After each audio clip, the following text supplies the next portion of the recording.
Good afternoon and welcome to today's webinar. I'm Emily Rapley with Becker's Hospital Review. Today we will begin with a presentation and we will leave time at the end of the webinar for a question and answer session. You can submit any questions you have throughout the presentation by typing them into your control panel in the space labeled Enter a Question for Staff and clicking Send. We look forward to hearing your questions. Additionally, in about a week following the webinar, we will send a copy of the presentation to the email you used to register. At this time, it is now my pleasure to start today's webinar by introducing our panelist, Chip Newton. Chip Newton is a Managing Director and Senior Labor Optimization Strategist with Deloitte Consulting. He's a consulting thought leader within the workforce management space, and he has nearly 15 years of professional services experience.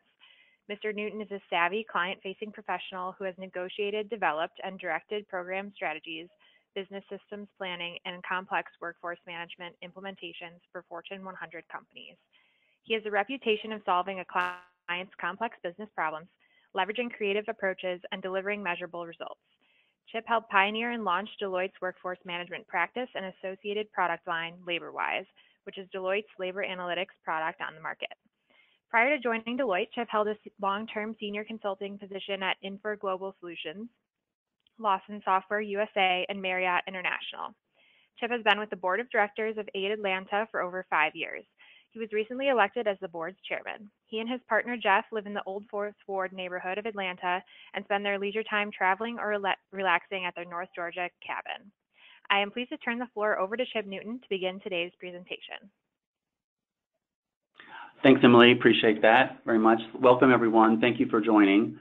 I wanted to talk a little bit about the contents, and then we'll get right into the presentation directly. So to talk about people analytics, I think the first thing you have to talk about are what are some of the workforce challenges and drivers? What are causing the workforce to be different in the future, and what is the work that's different in the future? We'll also talk about some of the specific business implications of those challenges and drivers. And then I'll get to some specific healthcare provider challenges around the three major areas. So economic and demographic impact, technology impacts, the digitalization of the organization, for example, and then some talent trends that we see in the market and I see with my clients. And then finally, we'll talk a little bit about what's next. So what are some practical things that you can do now to help improve your workforce and mitigate some of these challenges and address the people analytics component? Let's go to the next slide. So some of these workforce challenges and drivers are really fueled by three major things. So next slide, please. The demographic upheaval. So the future of the work and of workforce is experiencing a shift. This is driven by technology, globalization, demographics, social values, and the changing expectations of workforce participants. The demographic upheaval specifically really refers to, two kind of major groups. 77 million millennials make up more than half of the workforce in the United States, while about 1/3 of working Americans intend on working to their 80s. Technology is everywhere. So specifically here, technology is changing the way companies design and manufacture, and social networking is changing the way organizations hire and manage their people. So think about your LinkedIn profile, maybe your Facebook page. Technology also requires companies to be more agile. So think about your workforce management system. Think about the mobile capabilities it may have. Think about how your EMR drives your staffing component. The new social contract is also developing. So there's a changing relationship between employers and employees. Employees anticipate working for many employers and expect rapid career growth. The contingent workforce is also growing dramatically. So these types of changes really are going to impact the workforce and the kind of work that gets done and how that work gets done. Next slide, please. So what are some of the drivers and challenges, and what does that mean? for you as an employer or as an employee. So I've mentioned some of the drivers to the left side of this page around the millennials and the difference in types of skills that are going to be necessary. But I think there's another interesting statistic to call out. 42% surveyed in the survey that Deloitte did in Human Capital Trends this year expect to increase the use of robotics and cognitive technologies, and only 20% expect automation to increase hiring levels.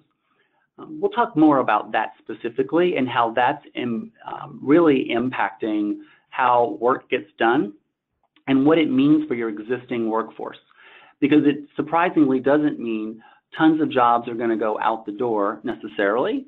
And so there's some things that we'll talk about in a few future slides around some of that. So what does it mean? So I think there's a couple of key things here. So different policies, this is, legislative policy you may have in your organization, really do need to support a dynamic workforce that can really constantly upskill and reskill themselves so they can continue to be innovative, because those things really do help you enable innovation in your organization. We also have to avoid fueling greater inequality within our economy. So different societal implications around culture, the ways of living, hours spent at work, and income distribution are sort of key factors here. So think about that millennial who needs purpose for their work. They want lots of reasons why I think they're driven towards healthcare. They want purpose. They want to show that they're giving back and contributing to the community and to society. So those able to apply knowledge will fare best. So this is also something that I think healthcare providers really demonstrate well. My sister is an RN, and she has been an RN for a very long time, and she's a real applied nurse, right?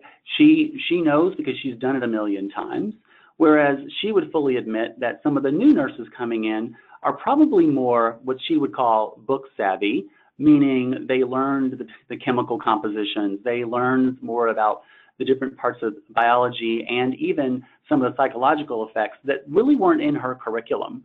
And so those two things together really can impact the type of patient care and the quality around it. I think another one to call out here is success is not just the right heads with the right skills. We often think that, right? We often say, I need to have the right person at the right time with the right skill set. But I think you need to think about it more as a team versus an individual. So think about the right mix of heads.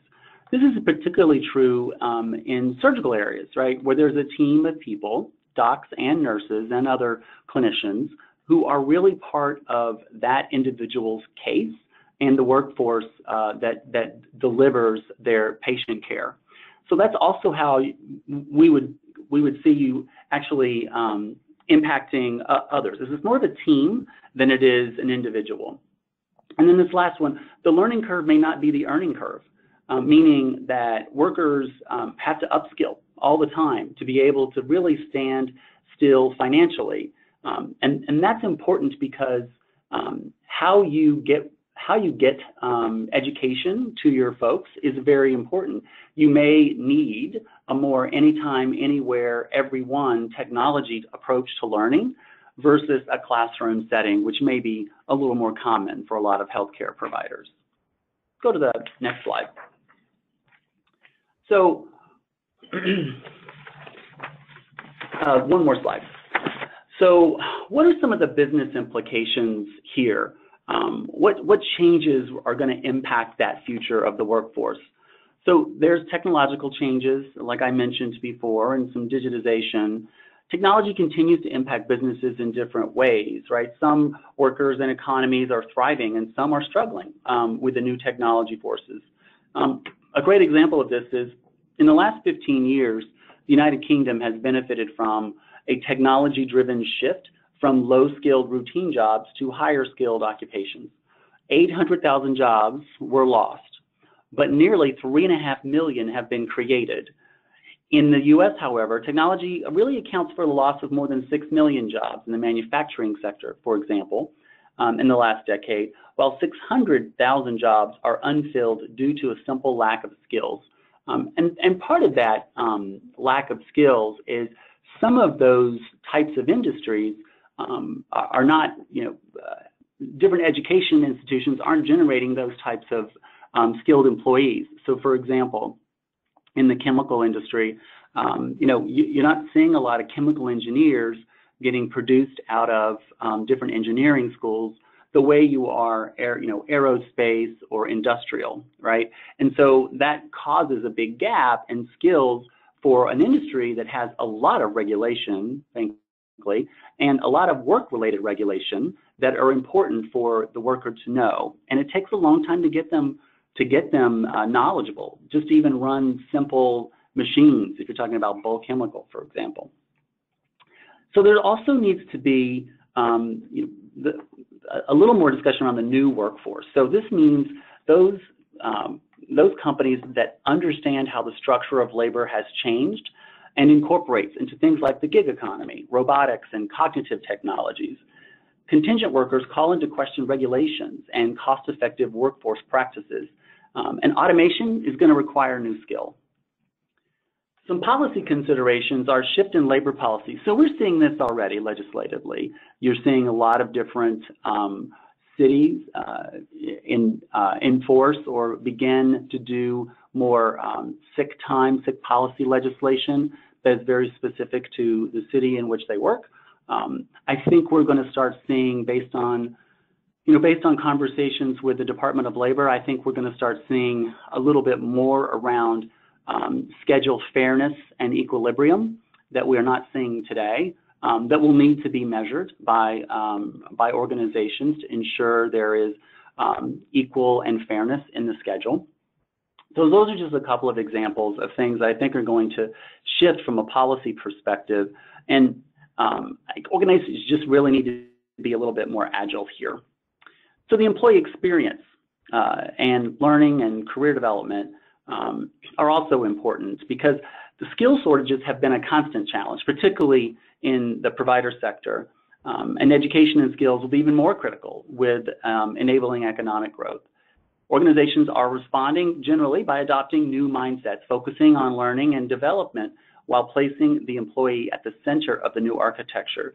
So this is important because this employee that you're creating creating all of your architecture around this employee and being very employee-centric really does impact their experience.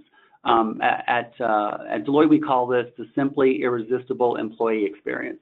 And it's what are those things that you're doing from a culture perspective, from a technology perspective, that are creating not only an interesting and irresistible onboarding experience, but the entire life cycle with working for you. So there's also broader societal impacts. So relationships, networking, and community building have changed as a result of technology and the information access it facilitates. So, for example, at the board that I sit on, they've gotten most of their, been on that board for about 8 years, and I'd say when I first started, they weren't doing a lot digitally around donations. Now, of course, it's where they get more than 60% of their donations come from text messaging capability or one of their social media pages. So other changes are cultural development, urbanization, and socialization. And then I think some technology resulting in a shift from work time to leisure time. I think this is particularly important with Generation Z and Millennial generation, where their leisure time is very critically important to them versus, for example, being bogged down in a mortgage. They would rather spend that money on a cheaper apartment and spend some time doing more pleasurable leisure experiences versus being on a lockdown and not being able to do that because of a budget constraint around a mortgage. Those are just simple things, just the way those generations really view work differently. Let's go to the next two slides. So provider-specific challenges. So what does that mean for healthcare? So I think you know, healthcare providers are subject to the same global economic, demographic, and technology and talent trends, but I think providers also face a real specific workforce challenge.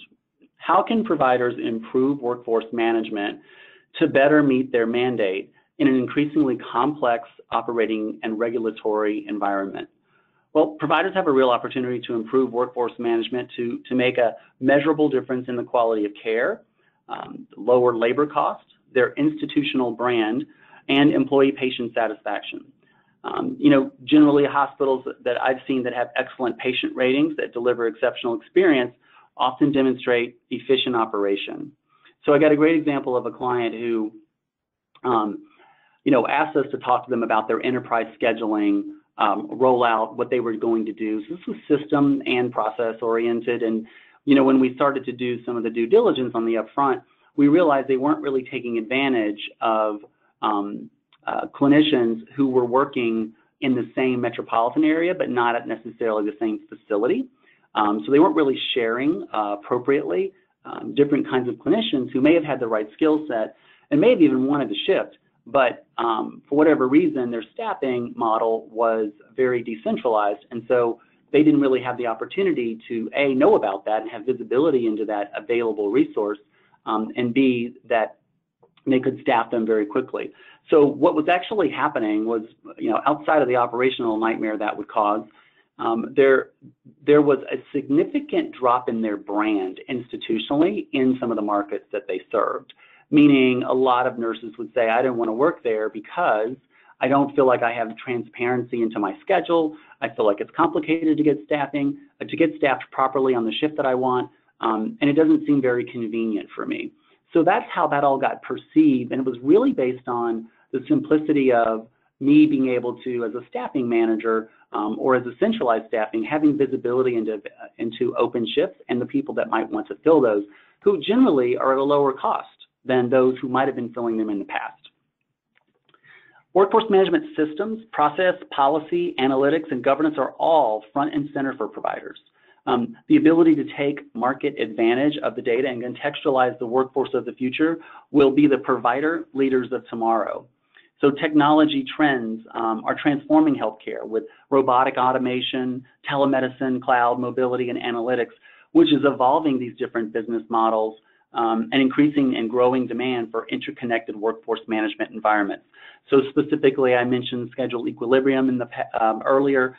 I think this is an area of opportunity for a lot of healthcare providers that really don't think about the schedule in that way. I'd also say, and we'll talk more about in a future slide, around having a center of expertise for workforce management. I think a lot of providers have pieces of this that they could easily build on. So they may have things like a productivity council. They may have decision support groups that are focused on talking to directors around their labor spend and their overtime, et cetera. But those things aren't necessarily connected to the compensation strategy, the IT strategy for those respective systems that support that, and the processes that need to support that very thing as well. And so I think a lot of times it becomes very fragmented with a lot of providers, and having stakeholder alignment with all of those areas and having, for example, the 5 metrics that the entire organization is marching towards would be the result of a workforce management center of excellence. Those things, they seem very small, but those things really have a major impact on whether your organization is truly managing your labor cost and you're truly giving the employee the experience that they want and how they want to engage with you and your workforce management system. Let's go to the next slide. So what are some of the economic and demographic impacts? So creating a more flexible career model that supports fluidity, positive experience, and cross-functional skill sets. So this is important because there's an expanding need for different cross-functional skill sets and variable shift times. I have a client who is currently playing with variable shift times for certain groups and certain areas to see how that might reduce some of their overtime components and some of their incremental overtime components. Things like their missed punch ratio, their canceled meal break ratio, those kinds of things that contribute to the incremental component of overtime. So I also would say, you know, being able for providers to be able to elevate the employee experience, they've really got to make it a priority. So recognizing that the integrated employee experience is as valuable as the patient experience strategy. Certainly see a lot of providers focusing on the patient experience, but I also would say incorporating concepts of things like wellness and well-being in your employee strategy can really improve your outcomes. And also, I've seen some clients who are starting to have incentive-based reward systems for those kinds of improvements in particular metrics. So, for example, they may have a couple of metric numbers around the workforce that everybody focuses on from a departmental perspective, and then those who exceed those metrics or meet at least those metrics, there may be a bonus pool, right? Or there could be special things that you could buy on the marketplace based on your department or team's ability to meet or exceed that metric. And then finally, measure those results. So, you know, you've heard the adage of you can't manage it if you don't measure it. Well, that's particularly true with workforce management systems because, you know, some of them have these built-in incentive-based rewards, but they also have things that are important for different clients around people analytics. So the ability to measure more than just productivity percentage, but the ability to measure defined key performance indicators that are specific to the facility and or departments and that are integrated around the cost factor. It's important to be very simple when it relates to analytics at the operational level, because you have certainly a lot of people who are at the manager level in different facilities, but they grew up in your organization and their only reason they're a manager is not because they're a great manager, but because they were probably a great nurse, and we naturally promoted them to that role without really giving them all of the skills and education they need to manage their quote-unquote piece of the business, which is their department and their floor or whatever. And that's important around that, because if you're going to push out analytics to anybody in your organization, you really need to have the end in mind and design those sorts of things with intention. There is, you know, clearly performance tracked via the workforce management system can be tied directly to an employee's performance rating. But if you have, but I would tell you, based on our experience with other clients, other healthcare providers, there's a direct correlation to not only employee performance, but to employee engagement scores and their OT numbers. And you'd be surprised that the OT number that's really high doesn't always mean I have a high employee engagement score. In fact, it generally means the opposite, because they're overworked and they're overstressed, and they know they probably don't need to be, right? So a better management of the schedule, a better management of the metrics that surround the schedule might be the right answer. Let's go to the next slide. So some of the technology impact here. So, you know, I think a lot of healthcare providers are behind here, upgrading their solutions for time management, scheduling and absence management, and replacing those legacy systems are pretty important because you can get a lot more value out of integrating all of those than you would out of having singular systems. I can't tell you how many times I've seen a client have a great time system and a great scheduling system, but they don't talk to each other. And then worse, they don't have any absence management or leave or time off integrated into the schedule. So they naturally have high overtime because they don't have visibility into known vacancy. And that's important, not only day of, right, when the shift changes, but it's important for future and forecasting planning. And then there's lots of providers that have workforce management providers that have the ability to support mobile capability through all devices, and even incorporate things like texting, shifts out, and SMS capabilities. So rethinking not only what the work is that needs to be done, but the types of talent segments that can be used to best complete that work. I think a lot of providers are turning to automation of workforce management solutions. So things like integrating bed management, integrating learning platforms, centralized surgery scheduling systems, that's become quite popular lately, and then centralized ED trackers and time and labor management systems that are centralized. So what that means is I don't have 5 databases of different types of technology across my system. I have one, and I have a better visibility into the entire organization and the metrics I need to follow and where my areas of opportunity are than an individual facility by facility view.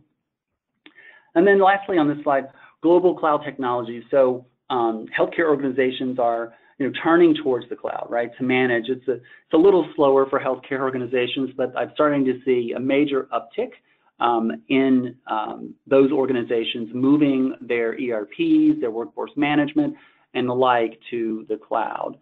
This reduces, obviously, the demand on IT, and also helps to ensure that the organization has the most updated solutions and skills to support those changes. Let's go to the next slide. So what are some of the talent trends? So a couple of these, I think a lot of healthcare providers miss, this is a miss for some, where they don't really analyze and view all of the workforce segments as part of their area of responsibility. So people that are employed are part, but those that might be contingent or freelance or gig economy talent should also be included. I'm starting to see some movement here, but it's a little slower because I think in the past we've, as providers, have thought about contingent workers as our float pool, right? But really, you've got contingent workers most likely in your IT department. You have consultants likely that work with you on different things. Those are all part of your workforce, and it's important that you think about them as part of this analysis versus segmenting them out, because you're going to need to have a different view of the kinds of talent models that you have because of those different workforce segments. You want to have a retention of the younger generation, right, for longevity. You want to be able to have some consolidation of your contingent and freelance employees so that you can properly support your organization and the kinds of work that gets done there. And I mentioned this one before, the Centralized Workforce Management Center of Excellence. So, I think a lot of providers want to quickly implement a new workforce management solution and then try to meet the demanding need of, government regulations and reimbursement protocols. However, a lot of times with this sort of fast-track implementation mentality, there's a lot of decentralization that occurs and a lot of lack of adoption. Certainly have seen this with a lot of providers around scheduling, for example, where there's just a low level of adoption. Many are not optimized, they're not out of the box, and what happens is that coupled with no executive support, and it's got to be more than, for example, the CNO, right, or maybe even the CHRO. There ought to be some financial executive involved in making sure that this is supported from an entire C-suite perspective. And I also would say centralization of workforce management solutions can lead to things like transparency and reduced millions of dollars of payroll leakage. I will tell you that most of my clients have anywhere from 1 to 1.25% of their total payroll as labor overspend, and that's year over year. Very, very common. So if you think about having $1 billion payroll, that's $10 million that you have year over year that is just flying out the door that you can do something with and you can capture and remediate back. And I think a lot of that labor mismanagement is due to there being low level of governance and oversight of not only those systems, but proper metrics that are being monitored and the labor optimization employee usage, as well as support for process issues, policy issues, and any related technology issues. I find a lot of clients who have a lot of pay policy in practice that is very outdated. They had a business need for it 10 years ago, but they never ever reevaluated it to see if that business need still exists, or does it make more sense for that premium related pay, for example, to be added as part of the total compensation band for that particular job level versus, paying it out on demand or ad hoc in a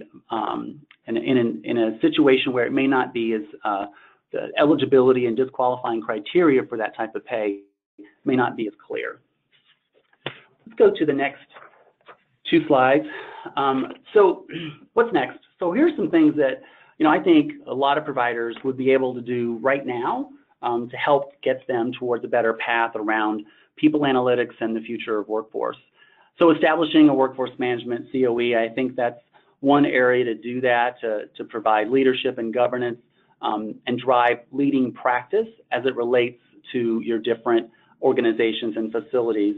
It's a central point for a lot of organizations. It has purview over labor expense accountability, defined metrics and measurement, and then of course the technology as well.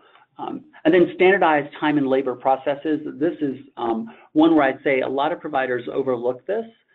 They think they have fairly standard time and labor processes, but when you actually we'll do some workshops or focus groups to find out, we often see there is a lot of disparateness between the manager's understanding of how the process should work versus what they actually do normally during the pay cycle week when payroll is due on that, say, Monday.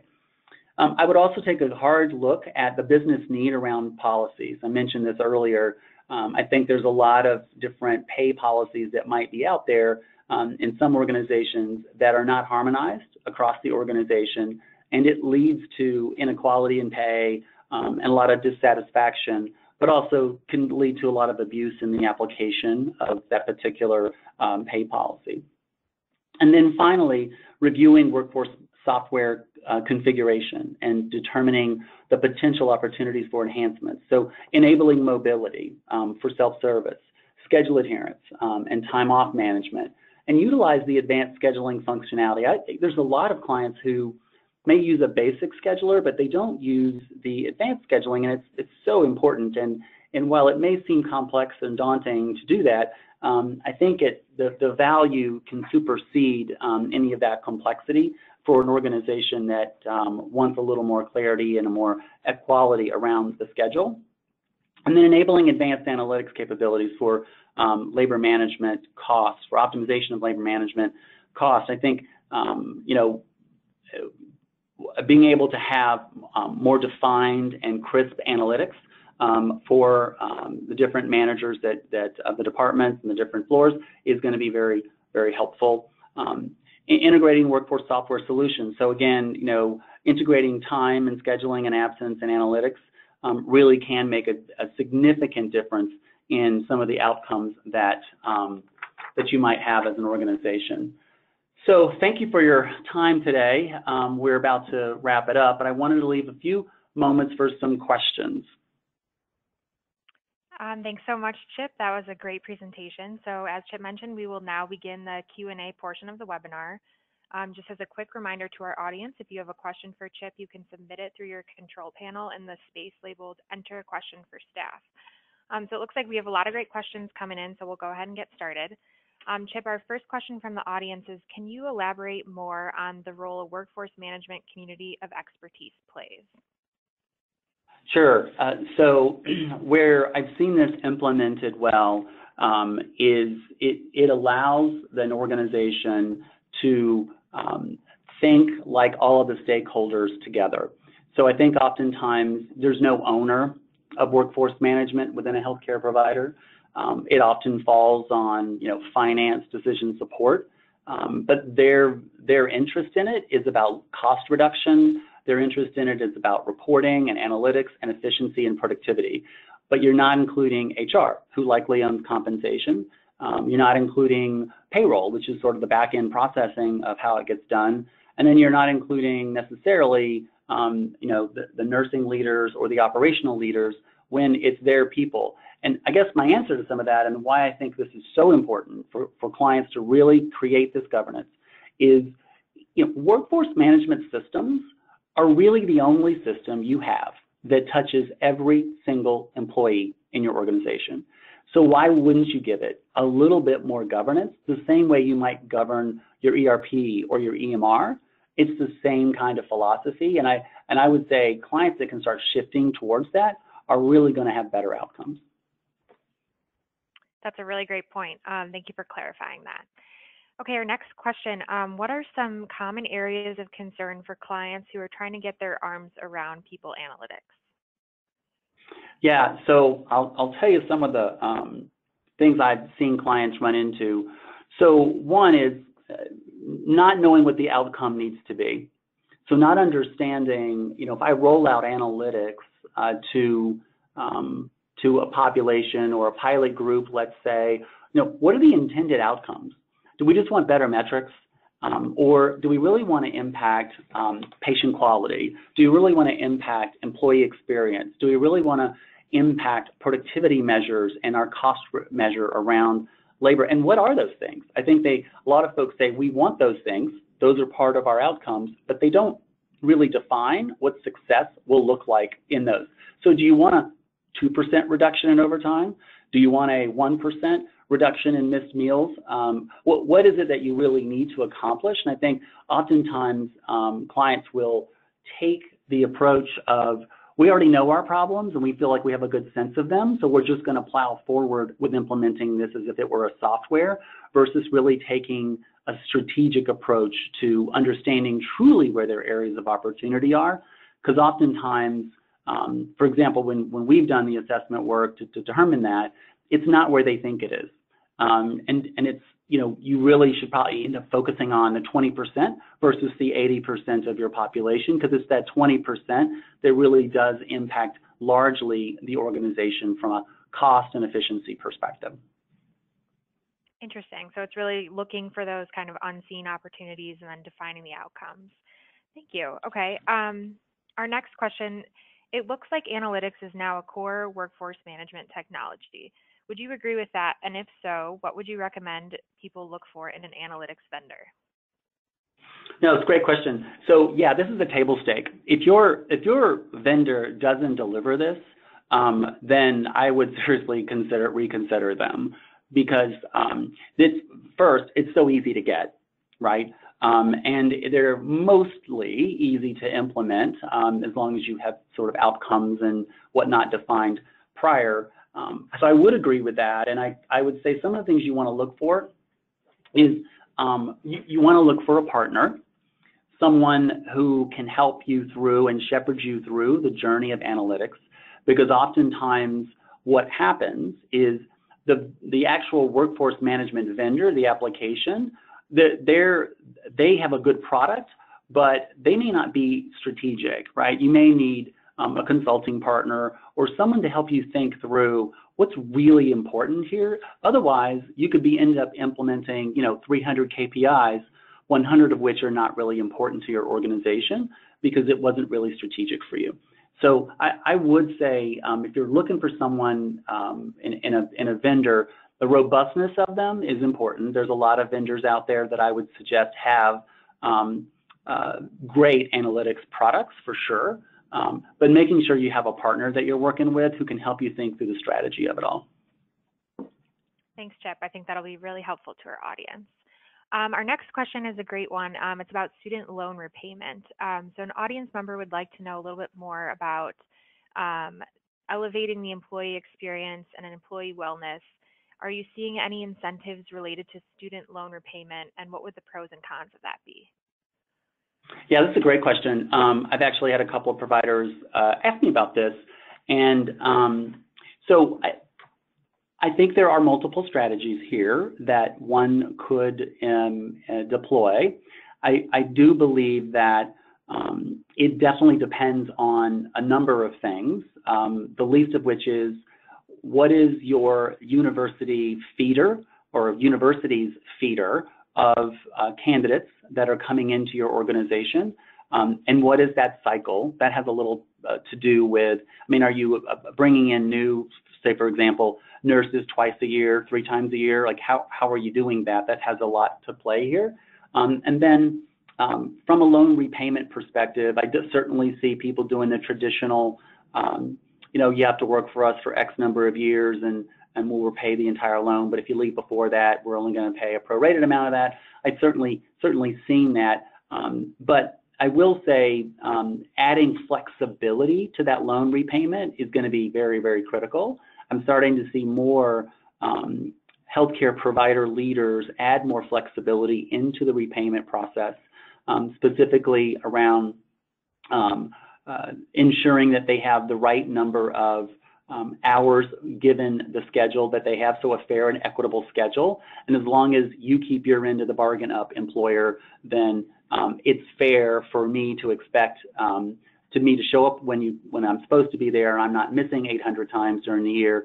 Those sorts of things I think are all hand in hand in how the loan repayment process should probably work. And I think what happens is, and what's happened early on when we sort of started doing that about 10 years ago, is you saw it really about the repayment and not a process of repaying and the length of time versus what do I need you to do, employer? What are you on the hook for? And what do I need you to do, employee? What are you on the hook for? So this is a more collaborative agreement versus strictly a loan repayment process. Perfect. Thank you so much. So our next audience member would like to know about a little more about something you touched on in the first question. Where does the centralized workforce management organization typically sit within the overall healthcare organization? Would that be under HR? You know, it's a great question. I would say this needs to, I've seen it do differently in different organizations. And I guess I would say it will depend upon how strategic that area is. So if HR is transactional and process oriented and not strategic, I wouldn't put this under HR. If they are, I would definitely consider doing that, but you have to include these other stakeholders that I mentioned before. I've had lots of clients want to put it under finance, but just be cautious of that because that can look through a cost lens or productivity lens only, or even a metrics only lens, and not really look at some of the other softer things like compensation strategy and the governance of your IT systems. Okay, hopefully that makes helps. a lot of sense. Yeah, thank you. Okay, our next question, what performance benchmarks such as OT engagement scores are most valuable? So this is a good one. So I think you have to look at beyond overtime. And I would even suggest that you look at contextualization of your multiple metrics. So, for example, not just what overtime percentage is, but how does that relate to turnover you have in that department? How does that relate to open requisitions and your time to fill? Those pieces of context really might give you more information, more due diligence around the overtime number, because oftentimes we hear things from directors that and I've been in these meetings with clients before when the finance guy is like, why are you over your overtime? And then the answers that you get back often are, we need more people. We've got open requisitions in this department, et cetera, et cetera. And then when you dig into the information a little bit more, you realize it's not that they have high overtime because they have an open requisition. It's actually, they have a manager problem who doesn't know how to manage the labor, maybe struggling with that, maybe needs to have different types of training and understanding of some of the economics, if you will, of the labor to be able to really identify not just the resource who's going to call me back, right, when I need an open shift, but the resource who is the most skilled, the right skilled, but also the right price, right? Because I don't think a lot of times managers think about it like that, but you may have a manager problem. You may not have just strictly a problem with overtime on the surface. So I would say finding analytics that, or finding metrics that can be contextualized are very important. I'll give you a great example of open requisitions. So I had a client who had 1,000 open positions, and we looked at all of those, and we found that around 60 of the FTE that were open were contributing directly to their overtime number. So not all 1,000, right? But about 60 were, and they were not, believe it or not, those high need jobs, high demand jobs like surgery or NICU, right? Those can be high demand, high need. So they weren't those areas. What it ended up being is they had a lot of areas like nutrition, nuclear medicine. They had maintenance, believe it or not. I think there was some environmental services as well. So those jobs were the ones that were contributing the majority of their overtime, and it was a bit surprising for them. And what it ended up doing is focusing their recruitment and talent acquisition group to really get to the bottom of why they need to recruit those people, those jobs, versus what they were focusing on, naturally, the clinical jobs. So, and it wasn't the clinical ones that were really contributing to their OT. So it's that kind of context that I'm talking about that I think is going to be helpful when you define the metrics that you need. That's really interesting. Thank you. So this next question is a great one. It's about how to capture buy-in from the CFO. So this audience member says that his or her hospital has tremendous turnover. Just the basics like missed meals would be great. We need better integration of human resources, and the CFO has the final say. How do I help make that happen? Yeah, so I'll tell you, a CFO needs a business case. And that means you probably need, you may need some help with this because it's not something that is likely easy to pull out of your timekeeping or scheduling systems. But you should be able to pull out of those systems things like missed meal breaks, and work with a partner to tell you, what is the benchmark, right, for missed meal breaks given your data and your population, because any consulting partner should be able to tell you that based on your particular data set, and that is a good business case because again, it's really common for me to see 1% of your total payroll as that business case for the dollars anyway opportunity that is remediable and capturable year over year. And I have some white papers on our website that you can look at if you want to get a little bit more information and maybe even pull those down and read those and talk to your CFO about those, because you're right about integration with HR. HR needs to elevate their position in the organization such that they are taking advantage of maximizing organizational performance, because they're the ones that own the talent, right? So they should be the ones who are driving the messaging around organizational performance. Thanks, Chip. That was a great tip. So our next question is about adoption. So this question says, for those who recently implemented a people analytics system, what do you recommend to ensure proper resourcing and adoption of the analytics? Everyone wanted the analytics, but very few are using the data in their day-to-day decision-making. Yeah, and so I think recently consulted a large healthcare system that had just done that very thing in just a pilot area and found the same thing. They really weren't getting the adoption that they expected. And one of the things that we found out when we did some review with them was a couple of things. There was no consistency in what the manager was supposed to do with the data that was presented in front of them. So it's great for you to present, bar charts, reports.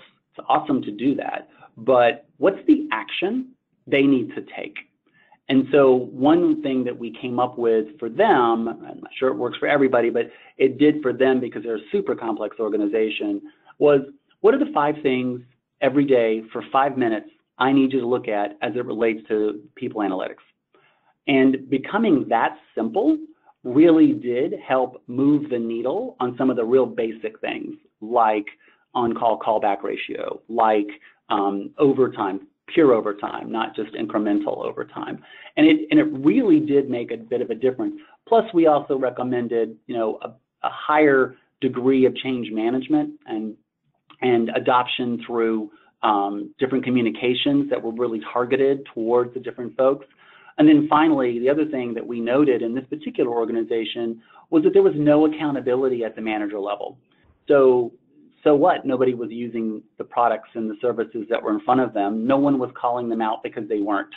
And so that's important to get that buy-in and to get that accountability and, for lack of a better word, identify the consequence if they don't do it, right? And I don't mean, necessarily, termination or any of that, but I do think you have to have a conversation with the different management to say, this is your job. This is what you need to do now. I'm going to make it easier. I'm going to make it easy for you to understand 5 things for 5 minutes, for example, but I'm expecting you to deliver on it. And that is how we become accountable on a daily, weekly, or whatever the time frame is basis. Okay, thank you. So our next question, is this typically a module within an ERP system? It is not. Certainly ERPs have time and labor. They do. Oftentimes they have even analytics that can support some of that. But what I tend to find is that there are leaders in the market, vendors that are leaders in the market today that focus on healthcare for time, labor, scheduling, forecasting, budgeting. They all integrate with things like your EMR and your Acuity and Census, and they all integrate, generally speaking, with other systems that are complementary, like bed management and the like. So I would say not that an ERP isn't the right choice, but I think the complexity of healthcare provider needs around the workforce really would be one of the leading Class A vendors in the space. Okay, thank you. So our next question, what are some prerequisites for HR to be responsible for overall financial performance versus a focus on administrating set programs? Yeah, so I could talk all day about this topic alone. So I think that a number of HR organizations are working and struggling through how to be more strategic and how to think about organizational performance. And I think there's a couple of ways that you can do that. First, recognize that your organization is likely siloed today. So HR thinks differently than IT, that thinks differently than finance, et cetera. And that your ability as an HR leader to organize that group and have not a divide and conquer mentality, but more of a multiply mentality can really help the organization succeed. So specifically, I would say there's a number of areas where this could happen. Around the future of work and how that's figured out, I would say drawing attention to those leaders for these issues and how it means something to them. Why does the future of work, why does anyone care at the CFO level about that? Well, because there's a cost structure around it, right? And we have to keep up, right, as an organization. If we want to retain, the fact that we're not retaining the right generations, is likely impacting our bottom line because we're having to pay more benefit or we're having to pay more overtime because we don't have enough people, et cetera, et cetera. So there is a rationale for each stakeholder to care about each one of these, respective issues. And what I would say is, if you have the time, you can certainly, just a little plug for our website. So Deloitte's website, there is, just you type in human capital, you'll see some 5 really key business issues. I think that's a great framework to sort of start to have that conversation with HR, start there, and then how HR can impact organizational performance in a bigger way. Because I don't think, I think we used to have, C-suite 2.0, right, where, we had multiple Cs, right, a CFO, a CEO, when it was command and control before from the CEO. Now we have, CHRO and CFO and CMO and all of that. And what I'm starting to see a shift in is really a C-suite 3.0, which is more of a team approach to executive level management versus a siloed approach. And HR really can take the lead here. Thank you so much, Chip. And it looks like that was all the time we have for questions today. I would like to thank you for your excellent presentation and to our audience for participating today. Please enjoy the rest of your day, and we look forward to having you join us for future webinars.